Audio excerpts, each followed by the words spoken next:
Global Change Institute at the University of Queensland, Australia, has released a new report which considers several scenarios for delivering a competitive power system by 2035. It looks at where Australia needs to be to meet the challenges of global change, from rising electricity prices and carbon constraints to public support for renewable energy. It highlights the need for major investment in multiple technologies and significant policy intervention to meet emission targets and public expectations. Findings of the report culminate in two basic paths.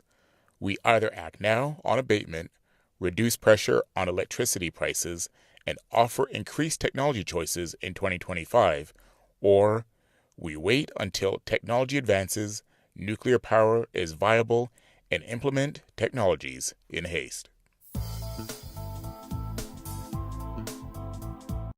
There's a lot of discussion at the moment about what to do with energy policy in the context of carbon pollution and so on, and a lot of people are making forecasts, but of course there's a huge amount of uncertainty about the whole thing.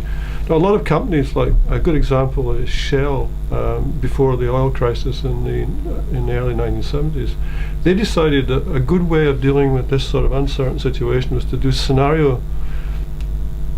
ranges of scenarios, feasible scenarios, and try to decide which of those scenarios is most likely. Now, when the oil crisis came, Shell did the best in the industry because of their considering ranges of scenarios. The key insights, I think, in particular, are that no one plan or one particular technology type will be the dominant force. We have to have a mix of technologies, and we have to have a long-term plan to enable investment in different types of technologies to meet our carbon abatement thresholds. A combination of large-scale renewables, distributed generation, and gas, and of course reducing our emissions overall by retiring off some coal-fired power stations will be probably the best plan to reduce carbon emissions in Australia. Coal generation has been mainly the incumbent for so long, and we do have an abundance of very cheap coal.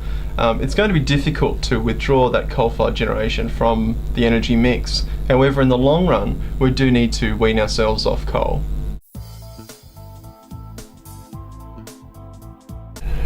Nuclear power becomes an option when we shuffle around and don't do very much else.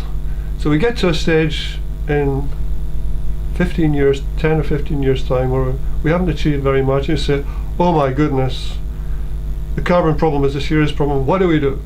And the fastest thing you can do then, at unbelievable expense, is the nuclear option.